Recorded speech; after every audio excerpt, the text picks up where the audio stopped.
Durant la première phase de refonte de la charte, le parc a organisé ces derniers mois de nombreuses réunions de concertation sur l'ensemble du territoire et même une webconférence pour ceux qui ne pouvaient pas se déplacer. Le bilan de tout ça ?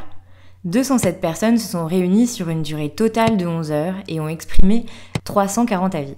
Habitants du parc, beau travail. Pour rappel, ces ateliers de concertation avaient pour but d'identifier les enjeux majeurs sur le territoire selon 3 axes principaux. Définir, s'adapter et participer.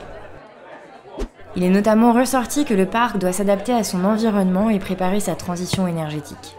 Il y a de moins en moins de neige, des sécheresses répétitives. Nous devons faire du parc un territoire exemplaire concernant les adaptations nécessaires. Des pistes de réflexion ont déjà été initiées.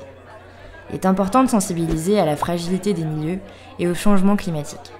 Et si nous organisions des ateliers-conférences pour en parler ? Une identité, des identités... L'appartenance au parc reste aujourd'hui confuse et incertaine, alors que chaque habitant fait partie intégrante du parc. Nous pouvons rassembler habitants des Piémonts et les habitants du cœur des Bauges autour d'événements récurrents ? Enfin, on note un manque de visibilité sur les actions du parc qui doit trouver des solutions pour communiquer plus efficacement sur ses projets. Pourquoi ne pas intégrer une page sur le parc dans les bulletins municipaux par exemple ? Pour retrouver toutes les autres idées évoquées et les comptes rendus des réunions, rendez-vous sur le site internet du parc. Cette première phase nous a permis de faire ressortir différentes thématiques essentielles telles que la gestion de l'eau, l'agriculture, l'alimentation ou le patrimoine sur lesquels nous pourrons débattre durant la deuxième phase des rencontres à nous le parc. Alors, tous à vos agendas pour participer à la rencontre près de chez vous.